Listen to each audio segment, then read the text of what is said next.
Hello, everyone. Welcome to the Create New School Action webinar of the School Action Fund webinar series of the LASO Cycle 3 Grant Fund this year. Thank you so much for joining us this afternoon. While we are together, it would be very helpful if you would rename your picture with not just your name, but your school district. And if you are not here with a school district, please put your organization so that we know who is here with us today. Thank you again for joining us. It is 2:01, so we will go ahead and get started so that we use your time well. My name is Laura Hyatt, and I'm the manager here at TEA of the School Action Fund team. And with me, I have two members of the team, one who's going to be co-presenting with me, as well as another team member who's in the background who will be helping us. So I will hand it over to Gabby Monreal to introduce herself. Good afternoon. Thank you for being here, and thank you for your interest in school actions and the School Action Fund. Again, my name is Gabby Monreal, and I am one of the district support specialists on the School Action Fund team. Thank you, Gabby. So for everyone who is here with us, welcome once again. And so we will go over the agenda briefly. We'll talk a little bit about SAF and its place within the LASO 3 cycle, as well as grants available in LASO Cycle 3. We'll talk a little bit about the School Action Fund in an overview, and then we'll do a deep dive into the Create New School Actions, as well as resources, next steps, and if we have time, a little bit of a Q&A. While we are here together, please go ahead and drop any questions that you have in the Q&A. And also, please know that the webinar slides and recordings will be posted on the LASO Cycle 3 website after all the webinars have been completed. And as I said, today is the last one, so we should have these up early next week. And the email address there on the slide, lasso@tea.texas.gov, is also available for you to email any questions. And my email address is also available. We'll give that to you at the end of this presentation. So let's jump on ahead to our objectives. So at the end of this webinar, we want to make sure that you understand the why, what, and how of the Create New School Action, as well as what planning and implementation will include, and we'll discuss some real-world examples of the school action and models. Let's talk about School Action Fund in Cycle 3. We will see here that the Cycle 3 grants are going to be awarding $160 million to LEAs across the state, across 11 grants and initiatives that support learning acceleration. The majority of the grants fall under curriculum and instruction. And then you see there's another group under more time. And in the third group, this is where the School Action Fund falls under innovative school models. You'll also see that ADSE full year, otherwise known as additional school years, has become part of the School Action Fund as of the last cycle with LASO 2, and we're excited that ADSE is joining us again in the School Action Fund. So just a little overview of the School Action Fund, which is Cycle 9 for us in LASO 3. The School Action Fund is designed to support districts in planning and implementing a whole school model. And the goal of School Action Fund is that every campus we support is going to be A or B rated at the end of 2 years of implementing the School Action Fund. So this cycle, we have approximately $8 million in school action funds to award in direct to district grants. And each of the awards will be approximately $185,000 to $375,000 for each grantee. And we are anticipating approximately 36 campuses or grantees. All of the grants will start at the same time, both planning and implementation grants, and that intended start date is March 1st, 2025, and the grants will run through June 30th, 2026. There are implementation grants that will be available. We expect the majority of the grants will be planning grants, but implementation grants will be available to grantees who are able to document that they have completed planning and action with a TEA approved provider. So if we move forward, we will do a deeper dive into school action fund. And you see here some of the topics that we will cover. So we will jump straight ahead into both a program overview and school action fund eligibility. Once again, school actions are whole school strategies that districts use to increase access to high quality schools by meeting community needs and or addressing chronic underperformance. We have 4 school actions that TEA supports, and we've done individual webinars on 3 of the actions already. We will be doing a deep dive on the second one listed here today, the Create a New School Action. We've done webinars already on restarting an existing school. The third one, reassign students to high-performing campuses after school closure. And the webinar we did yesterday was on redesign an existing school.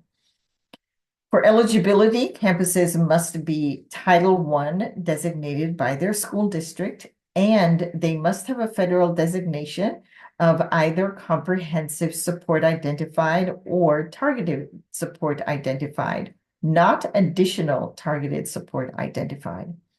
Also, previously awarded school action fund grantees since 2019-2020 are not currently eligible for a school action fund award. So who do we feel are best fit for school action fund grants? Really, districts who are interested in transforming campus and district systems to enable better student experiences, as well as districts who are interested in dramatically improving chronically underperforming campuses or in creating new school options for families. School Action Fund also presents an opportunity for districts to integrate multiple strategies such as HQIM, otherwise known as high quality instructional materials, research-based instructional strategies or RBs, and new academic and staffing models. And I'm going to pause here because I believe I see a question in the chat. And there's a question about, can you clarify how the federal accountability designation applies to new schools? So the federal accountability designation of comprehensive support identified or targeted support identified applies to new schools in that when the schools are opened, they should hopefully not be under a designation, but when they open, they must be Title I serving. So they must be serving students that are Title I serving, but we would not expect that the students, that the campuses are already designated with either CSI or TSI.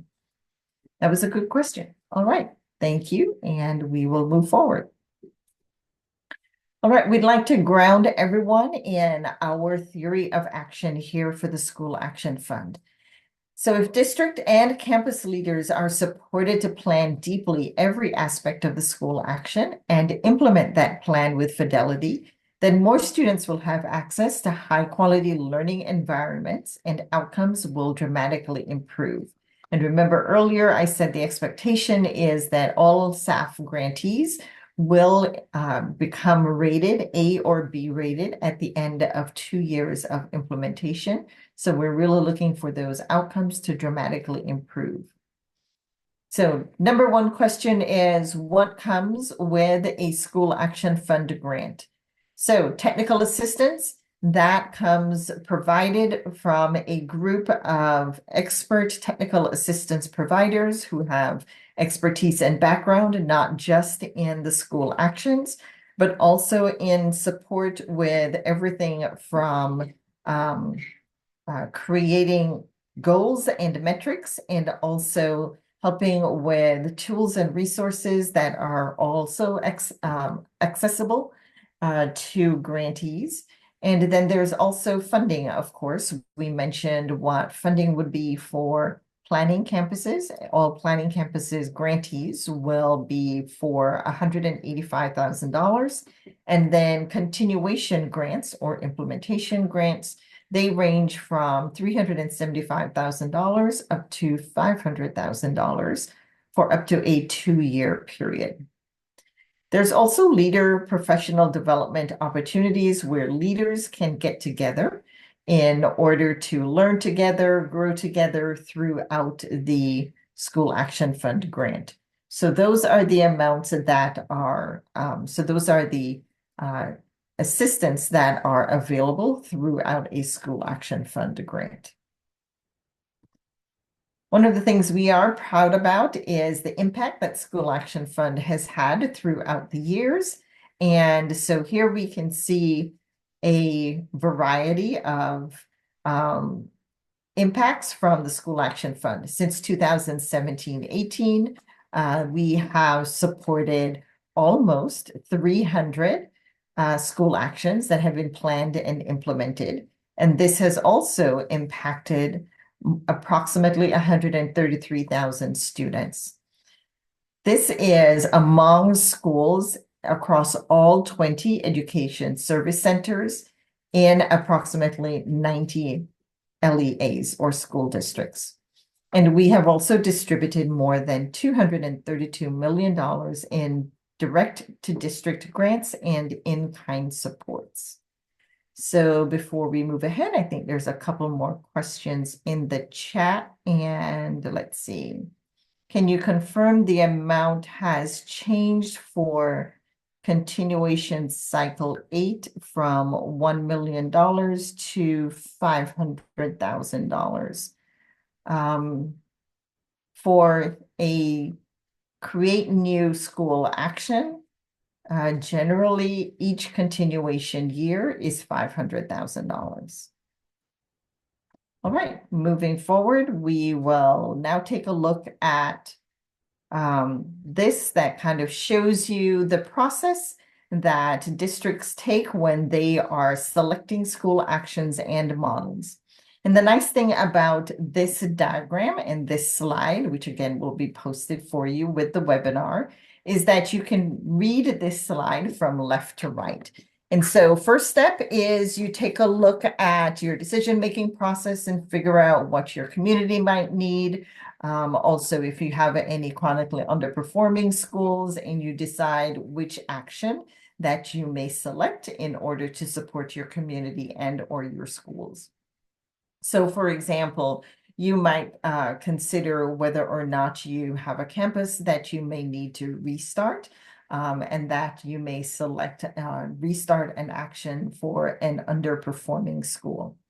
And when you make that decision, or if you make that decision to restart an underperforming school, then you need to go to the middle column and select a governance type. You may decide to continue running that school as a district-run school where the district is still managing the school. All employees are employees of the district, and you move forward in that way. Another option is that you may decide to bring in an outside organization to actually manage that school. And that would be an operating partner through a Texas partnership or an SB 1882 partnership. So there's a couple different terms that we use. They're interchangeable. You'll hear us using them a couple times throughout this presentation. Now for a restart action, there's only one model that's available this cycle, and that's the ACE model. We won't talk about that model very much today because that model, again, is only available for the restart action, and we're going to be doing the deep dive in the create new school action. So going back to the left, for the create new school action, as well as the redesign an existing school action, you still need to go through that process of selecting a governance type, selecting either district run or partnership managed. You can go either way. And then identifying a school model. You have two options there, advanced STEM or ADSI full year. And we will talk about both of those options in more detail later on in this webinar. And if you do select an 1882 partnership, then you can also have an innovation partnership for those two options. If you select a reassign option, then there is no governance type for the simple reason that the school is going to be closed. And so there's neither governance type nor a specific school model that you would be picking for that action. So what makes a successful school action? Here we have 5 elements that we consider over the years. We have learned successful schools really implement well in order to be successful. And so these have become requirements for all School Action Fund grantees. And the first one is close alignment with the effective school framework, because that is truly the vision for what great schools do in the state of Texas to perform a great educational opportunity and learning environment for students. The second is implementation with fidelity of high quality instructional materials, also known as HQIM. You'll hear me mention that a few more times in the webinar, as well as along with HQIM is implementing those along with research-based instructional strategies, which are curriculum agnostic and are based on how students learn in mathematics and reading. We know that school actions are transformative. They cause a lot of change on campuses, both operationally and with humans, personnel, with time. And so strategic scheduling is key to successful implementation of school actions. And there are multiple options, such as ADSI, full year, additional days school year, and we will have some more discussion on that option later on. And then there's other options such as extended day and blended learning to support different schedule changes and how to adjust time. And the final element that is critical, so it doesn't necessarily mean that it's not as critical because we have it as last, but all successful school actions truly are dependent on an empowered campus leader with a track record of success to be able to lead the planning and implementation of the school actions so that things run smoothly, they're planned well, and that they are implemented well. So I mentioned earlier that the School Action Fund comes with tools and resources. So to help support you with selecting an action, we now have a tool that is available to everyone. And we will drop a link for you in the chat here in a second. My teammate Melissa has done so already. And it is called the School Action Self-Assessment. This is truly a tool that is not an exact science. Any recommendations you receive from this tool are created based on formulas in the tool. And it's really to help spark conversations with your fellow district leaders, your school board, and your families within your district. You know your district best, so please keep the human element in mind as you work through this assessment. But it's really supposed to help you with a starting place to understand which school actions might be the most likely to align with your school and with your community assets and needs. So I'm going to give everybody about 10 or 15 seconds to click on that link that Melissa dropped in the chat, and you should see this screen that Melissa is now showing you, which says copy document.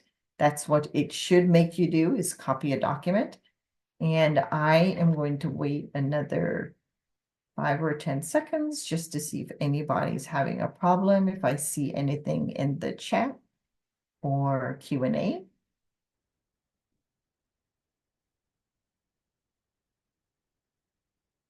Like everyone is all right. So This assessment has several tabs. We'll start off by going to the instruction tab. Won't spend a whole lot of time on there. The instructions are pretty self-explanatory, but just want to show them to you to know so that you know that there is actual instructions here that will help you going tab to tab. So if we go to the district readiness tab, you will see that there's 5 Cs. And then under the 5 Cs, you will see that there's several other sections that align with the successful elements that I talked with you about, such as the effective school framework and high quality instructional materials, as well as strategic scheduling. And the whole point of this is for you to self-rate your district. How are you on a scale of low to high as far as clarity around your actions and where your district is? How do you feel your district is in alignment with HQIM, with high quality instructional materials? Do you have them? Do you not have them? Are you willing to adopt them? Where are you in that process? So what we're going to do right now in this demonstration is we're going to actually go ahead and select some of the answer choices. And you'll also know that there is a section beside each one for you to add comments as you were doing this, literally live with hopefully teams of people, with your stakeholders, so that everyone is having input. So that also you don't have to rely on anyone's memory, and you can go back and review the notes taken while you're doing this assessment. And so we're just going to check mark a few of all of the boxes, one for each category, and then we will roll back up to the top and we get a score. Now remember, the score is based off of background formulas. And again, you know your district well. So we want to emphasize that. So based on this score, if we go to the next tab, it will give you a recommendation as to whether or not you should, or as to whether or not you might consider a school action. And it says yes. You're green. It says yes, you may want to consider a school action. And because it says yes, you might want to consider a school action. If you go to the next tab, you get even more to consider and to think about. Everything from your talent and your capacity within your school district to whether or not you have facilities that are in the right place that they need to be, whether or not you have the right kind of stakeholder feedback, whether or not you have enabling conditions, or do you need to do something about those? So really, this assessment tool is here to help you make decisions as to whether or not a school action is right for your district or not. And then the final tab, after you fill this all out, it will also then give you a recommendation as to which action might be possibly a good one for your district, or none might be good. Depending on what your answers are, these will come up color-coded. And again, this is just another tool to help you with your decision-making process. So thank you very much for going through that with us. And at this point in time, I don't see any other questions in the chat or Q&A. So I will now hand it over to Gabby to do a deeper dive into why create a new school. Thank you, Laura. So why create a new school? This action requires a significant commitment on behalf of districts to take bold action, which includes selecting new campus leader and staff, applying for a new county district campus number or CDCN, and engaging in a slow growth phase-in of grades year over year. The track record and success of a Create New action includes the number of A campuses quadrupling with staff supports based on 2019-22 data.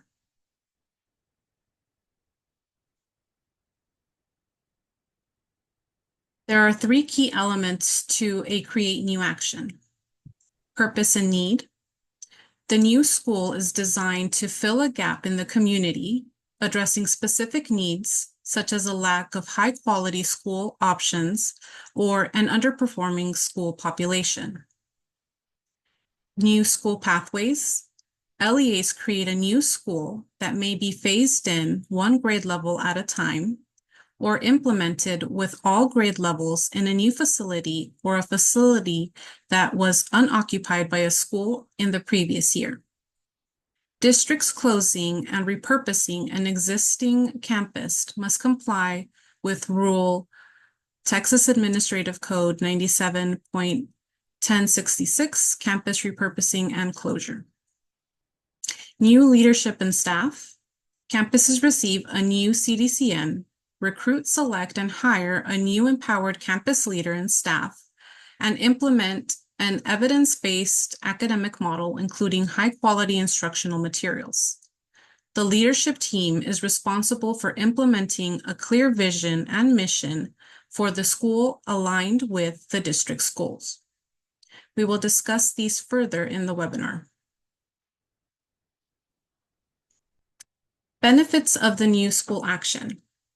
Districts choose this action to satisfy community demand for a new, high-performing option to serve the population of a struggling school. Expand the district's portfolio with a research-based school model that uses new, high-quality instructional materials, research-based instructional strategies, and commitment to strong culture. The campus principal participates in an intensive new school design fellowship before becoming the principal of the new school. Create new actions through Texas Turnaround Partnerships, SB 1882, may be eligible to receive additional annually recurring per pupil funding for the duration of the action. These funds depend on the campus and district and range from $0 to $1,500 per pupil, with an average of $911 as of 2021. How do you plan and implement this action? This shows you a high-level picture of how to plan and implement both district-run and partner-managed Create New Actions. We will first discuss district-run Create New Actions. The ACE adds a full year and advanced STEM models and 3 pathways to creating new schools. Again, for Create New Actions, the models available are ADSE full year and advanced STEM. The grant is implemented in multiple stages, potentially over the course of 3 years. This slide shows some of the activities that are expected during each stage of the grant, and some of the activities that will be implemented during each phase. I'll give you a moment to read through the stages.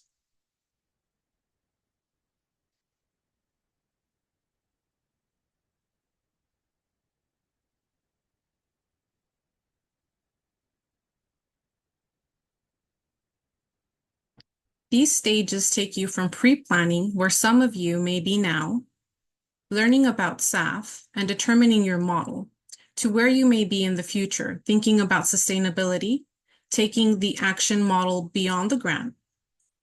Sustainability includes thinking about how to continue the work past the grant funds and structures provided, such as perhaps using the Teacher Incentive Allotment, or TIA, to continue providing stipends for excellent teachers.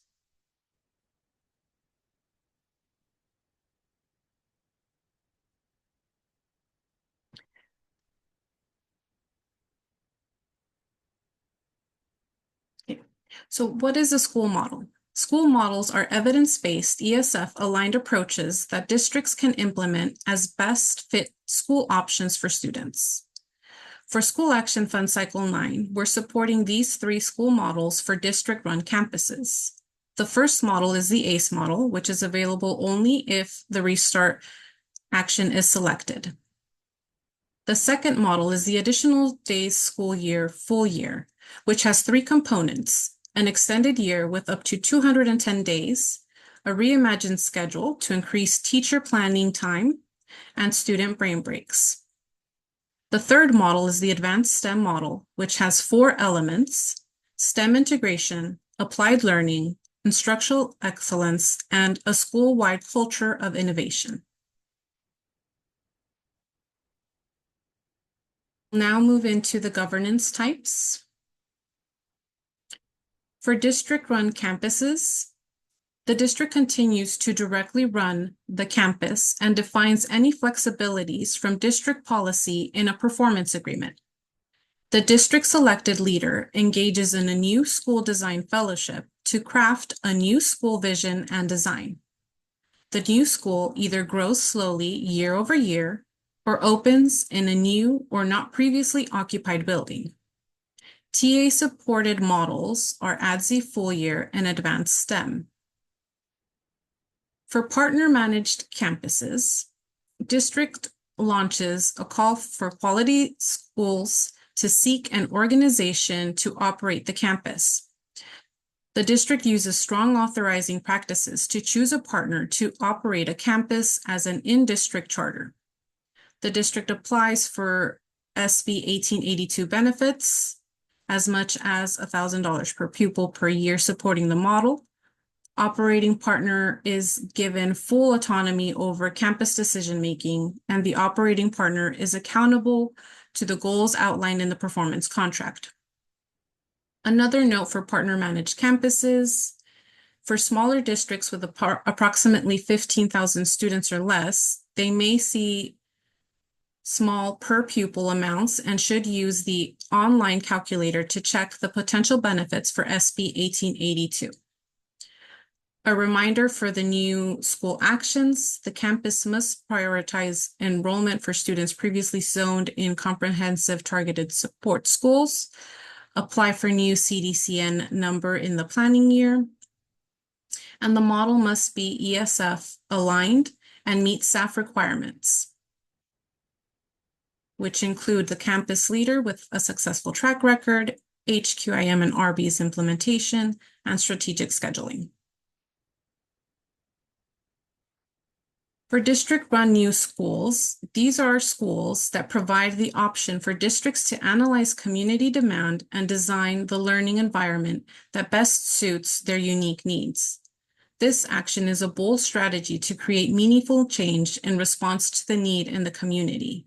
So it is an opportunity to launch a new school using coherent and research-based school models that families want, need, and deserve. It's a district school with district students. It is not an open-ended support to untested ideas or school models, or tweaking or making small changes to an existing school.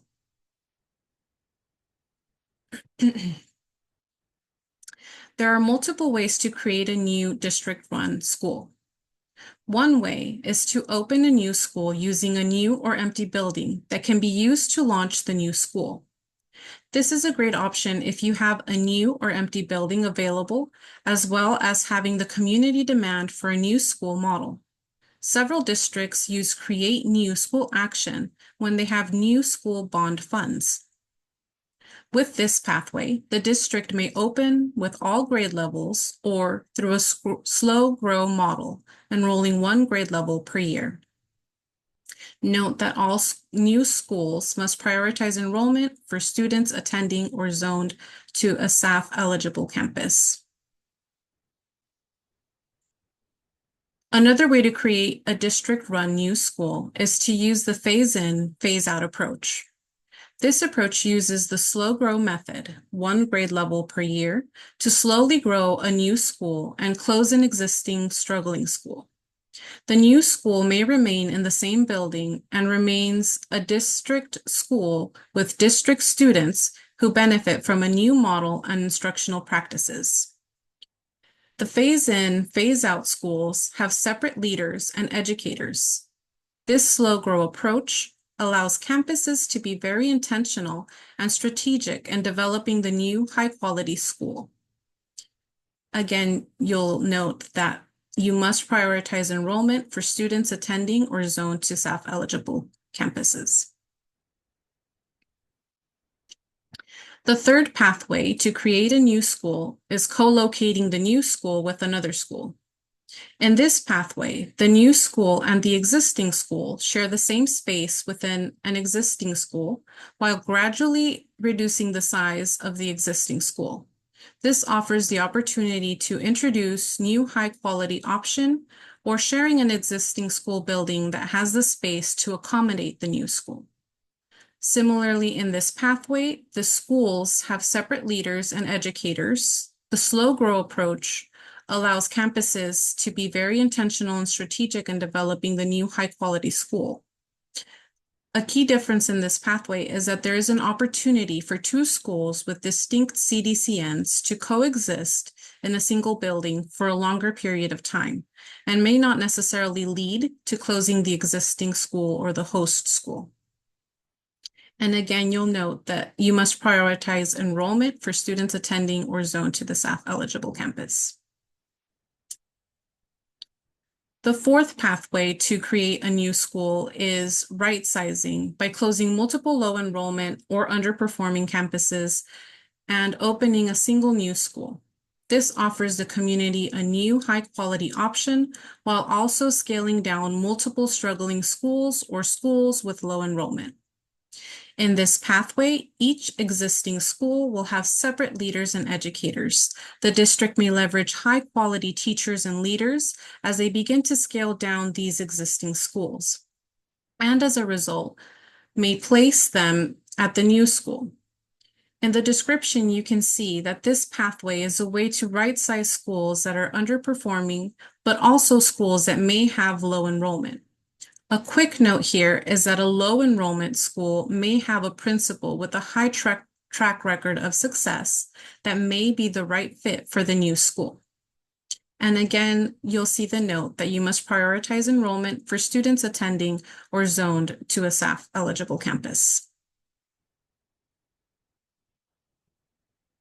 Applicants selecting create a new school must select and designate a campus leader no later than June 13th, 2025, and commit that the empowered campus leaders' full participation in the new school design fellowship program begin in the summer of 2025.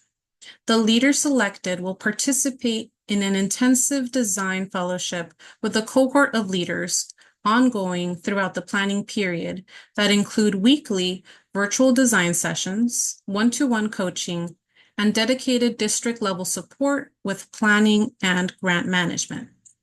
School leaders must have at least 20 hours of release time from their full-time role to participate in the fellowship. I will now pass it back to Laura.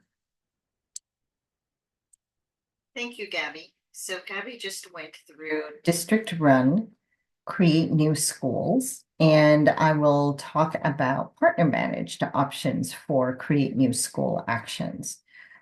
She had mentioned this earlier as one of the governance types. So in this case, districts authorize an operating partner to manage the school through an SB 1882 partnership. And this can be a turnaround partnership or an innovation partnership. If an SB 1882 partnership is approved by the Charter Authorizing Division within TEA, there is the potential for an accountability pause. So in order to qualify for a turnaround partnership, this is available for F-rated campuses if ratings are released, or if ratings are not released, an equivalent definition if approved and released by TEA, or if such a rating is confirmed by internal analysis by the LEA. During this process of authorizing an operating partner, the LEA launches a call for quality schools, which is also called a CQS. And one of the requirements for an operating partner, if you go back to the prior screen, is that that operating partner must also implement high quality instructional materials, or HQIM, as defined in the program guidelines, which, if I remember correctly, are on page 17. And the program guidelines, of course, are on LASO 3 website. So that's also a requirement for partnership authorizers when they are launching their call for quality schools. So if we move to the next slide, Gabby also mentioned this rule, Rule 97.1079. So what I'd like to highlight here, and this is just a part of the rules, so please go to the rule itself and read the legislation in its entirety. It is linked here on this slide, and it will be linked in the deck when it is posted. But for partnership benefits to be applied starting 22, 23, and thereafter, the operating partner must be in existence for at least 3 years prior to undertaking the management of a district campus. It must also have managed multiple campuses for multiple years, and it must have a track record of managing campuses to academic success or has significantly improved the academic performance of campuses. And again, you've heard us talking about that expected to achieve an A or B rating after 2 years of continuation or implementation. So this also aligns with this rule. So these are 3 things really to take into account if a district is contemplating authorizing an operating partner, and you are also contemplating applying for SB 1882 partnership benefits. Your operating partner must meet these 3 qualifications. So moving forward, what is a partner managed school and what it is not? It is an opportunity to authorize an organization to have to manage a district school. So it can be a nonprofit organization, an IHE, or an institute of higher education. It can be a charter school district, also known as a CMO, a charter management organization, or it can be a government partner. It can also help you to focus on a coherent, proven school model that families want and need, and that can really help the most vulnerable students. It's also still a school district school with district students. And what it is not is that you're not selling off or privatizing your schools in the school district. It is also not offering district schools to partners with ambiguous ideas or untested school models, because again, your operating partners have to meet those 3 guidelines that we just looked at. They have to have been in existence for 3 years, and they have to have a successful track record. So they can't have untested school models. And it's not innovation without accountability. There's autonomy, but there's also accountability on both sides. So also there's key elements of a partner managed action. There's usually new leaders and new staff. Sometimes they are district employees, sometimes they're actually partner managed employees. The district, however, maintains ultimate responsibility over the partnership through a negotiated performance contract. And that performance contract includes performance and accountability measures as well as financial goals. And that performance contract in a school action fund grant is also a deliverable that we review just to make sure that it's going to lead towards that A or B rating after 2 years. Districts also have the authority to monitor and provide oversight and may extend the partnership term or revoke the partnership if the measures in the performance contract and or financial goals are not met. And in order for decision-making rights to remain as close to the students as possible and allow for fidelity of implementation of the proposed model, the partner has sole autonomy over staffing, curriculum, budgets, and calendar. So again, there's some benefits for choosing a partnership. You might be able to increase enrollment by attracting students to new offerings or expanding new grade levels. You might be able to introduce options to meet the needs of specific student groups with a more diverse set of choice schools. You may also be expanding your district's capacity and receive more resources by having an operating partner. And you may also be able to attract and retain leaders and teachers by guaranteeing them the flexibility and the autonomy to innovate. Also replicating a high-performing, high-demand model into a sustainable network of schools within your district is another reason to consider choosing a partnership managed action. The last thing we want to talk about as far as partnerships are concerned is that grantees for School Action Fund partnership managed actions are required to register for TALA, otherwise known as Texas Authorized Leadership Academy, no later than December 1st of the first year of the awarded grant, and they must complete that training by the end of the first year of the awarded grant. And it's deliberately worded that way, the first year of the awarded grant, because that takes into account whether it's a planning grant or an implementation grant. And TALA is a comprehensive program for district leaders who are currently or aspiring to use authorizing practices, which are those practices to bring in an operating partner to improve the number of high quality, best fit school options in their district.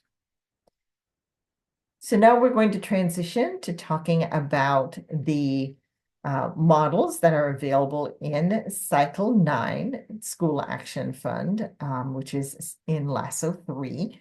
The two models available for Create New School Actions, the Additional Days School Year, Full Year Model, and the Advanced STEM Model. And I'm going to actually pass it over to Brian Doran, who's the Director of Extended Learning Models, and he's here to talk with us about ADSI.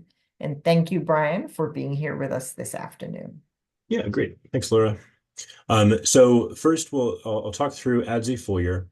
So ADSI Full Year is a model that is available for elementary campuses, and it's predicated on use of additional days school year. And so that is a piece of statute that provides additional half-day funding for campuses that go beyond 180 instructional days. It provides half-day funding for every day beyond 180 up to 210 total. And so we think about that in a couple of different models, summer programming, intersessional programming, and then specifically for this model, we're talking about what we call full year or full year redesign. You might hear both of those said. The concept of full year redesign is we are approaching this at the campus level. So instead of a subset of students that might be attending a summer program, we're saying this is the entire campus that is attending a full year of 210-day instructional calendar.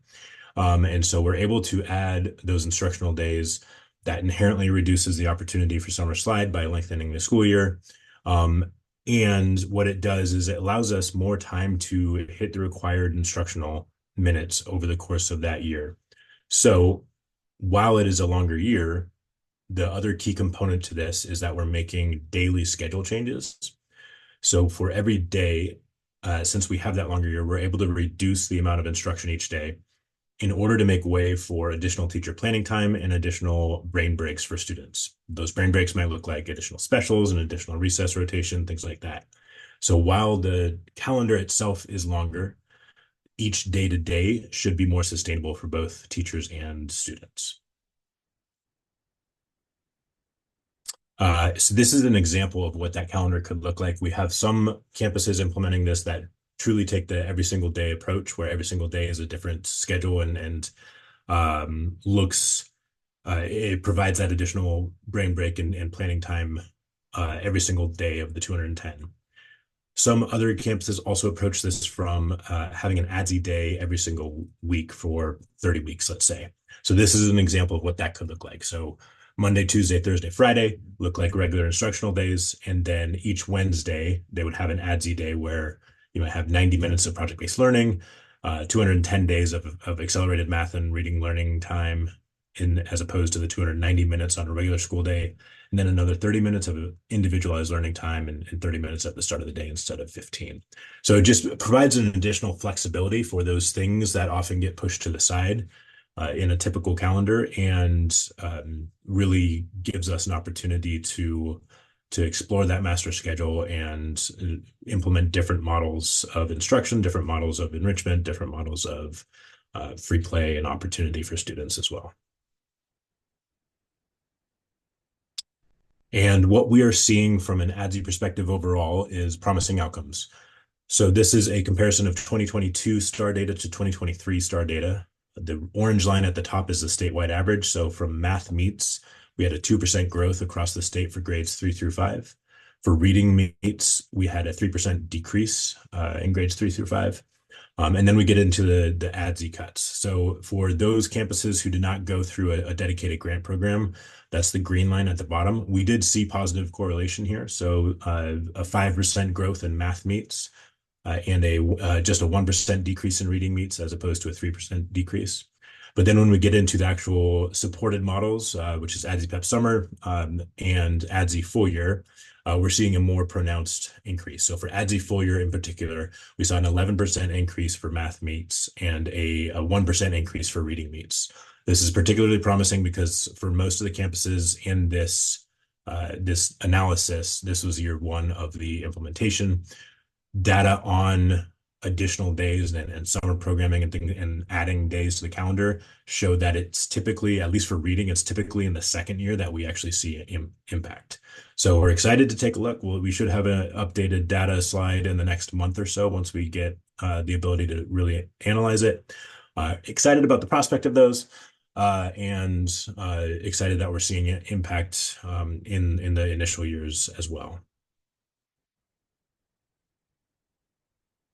I think we have, do we have the similar deep dive into Walker or not this time around? That's the last one. So Brian, thank you. And I believe, Gabby, it goes back to you.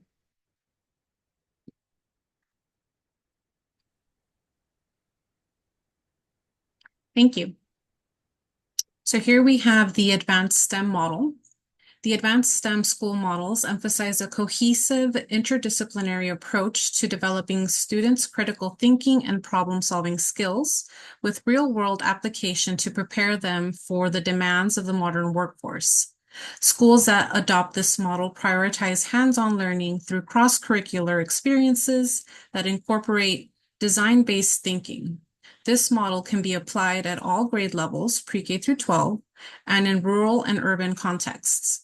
This model may be particularly beneficial in communities where interest and/or enrollment in post-secondary education has historically been low and/or where there are high-wage, high-skill, and in-demand roles that are going unfilled due to a lack of qualified candidates. In prior SAF cycles, we saw SAF campuses that were implementing a STEM model reach the developing and intermediate levels of implementation. Moving forward, SAF will support grantees in reaching full STEM immersion in alignment with TEA's STEM framework as modeled in the Advanced STEM School Model Playbook.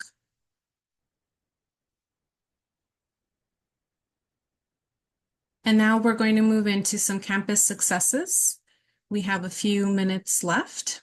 Our first campus, Wester Elementary from Lubbock ISD, has been in and out of had been in and out of F status over the course of several years prior to the 2018-2019 school year, in which they were identified as a comprehensive support campus. During SAF implementation, they implemented flipped PLCs and prioritization plans. They selected math STEM scopes, incorporated a STEAM framework, and integrated art into the curriculum. They also recruited community partners to support STEM, such as Texas Tech University, which taught after-school STEM programming. Commander William C. McCool Academy, they focused on project-based learning as it integrates all content areas and technology, supporting a student-driven learning environment. They had positive student outcomes, with the majority of students in grades 6 through 8 meeting grade level standards in reading and math. And we'll look a little bit more at that data in the next slide. And community connections for McCool regularly hosted opportunities for 6th, 7th, and 8th graders to share their learning with the community through McCool Academy exhibitions, which as the 6th and 7th grade examples are displayed on the slide. Bistro Elementary's accountability rating improved over time, and now 2 years after the SAF grant, they continue to increase scores with their meets achievement rate about doubling from where they were prior to receiving SAF grant funds. McCool Academy also showed an increase in scores year after year throughout the SAF grant cycle, and now 2 years after the SAF grant has consistently maintained that upward trend, especially in the meets performance standard. McCool students also take the Algebra 1 assessment in 8th grade, and their assessment scores for 23-24 were at 94% at the approaches standard, 54 at the meets standard, and 27 at the master's performance standard. Galveston ISD partnered with Moody Foundation to provide more infants and toddlers critical development services. This partnership provided the community the opportunity to enroll younger children beginning at 6 weeks of age. Current enrollment at Moody Moody Early Childhood Center is 140 students. Publicly available CLI data from 22-23 shows that pre-K students scored at 50% proficiency at the beginning of the year and ended the year with 100% proficiency in emergent literacy, both in reading and writing, on those EOY exams. Another example here from PCP, partnership with ESC Region 16 to run an early learning academy for pre-K 3, pre-K 4, and kinder. The district engaged in a strategic planning process to identify key priorities within the community and school district. Through that process, the district found a need for early childhood education.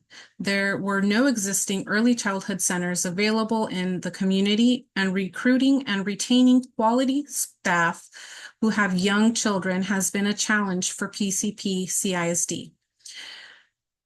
The district took steps to address the need by using SAF support to solicit applications from potential partners, rigorously vetting these applications, and approving the partner with the highest likelihood of success. In this case, the operating partner will be a service center, Region 16. The school opened in September 2024 with 15 students in pre-K 3, 20 pre-K 4 students, which is at full capacity, and 30 kindergarten students. I'll now hand it back to Laura for some LASO 3 next steps. We have approximately 2 minutes, so I'm going to speed talk a bit here. So we have several resources available for use. Most of them are on the LASO 3 website, and there are several that will be in the slide deck linked when it is posted. There's also going to be an opportunity for you to have one-on-one meetings with support systems from the Center for School Actions. So that will also be available in the slide deck when posted. The LASO 3 cycle timeline. So the application window opened on October 14th. It closes December 13th at 5 p.m. Central Time. That's crucial to remember. It closes 5 p.m. Central Time, December 13th.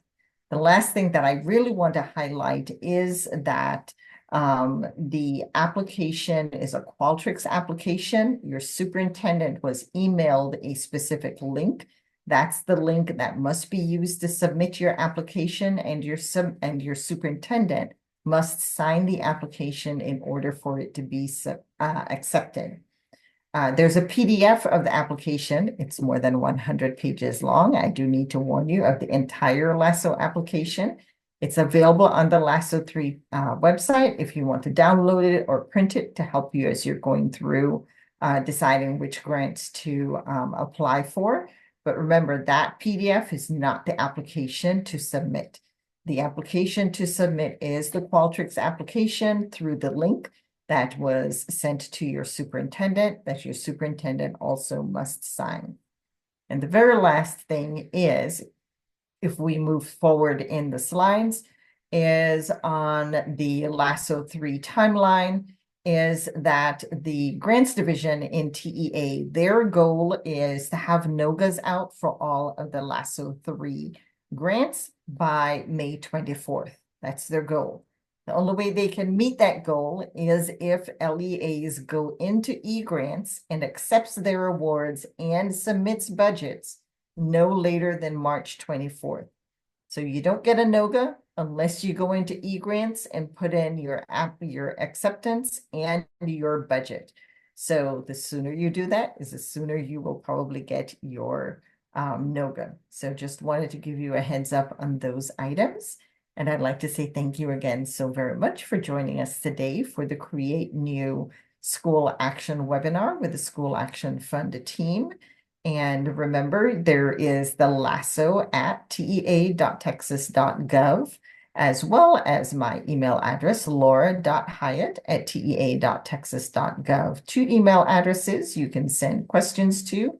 The questions will be posted in the general FAQ, which is to be posted November 13th, next month on the LASO 3 website.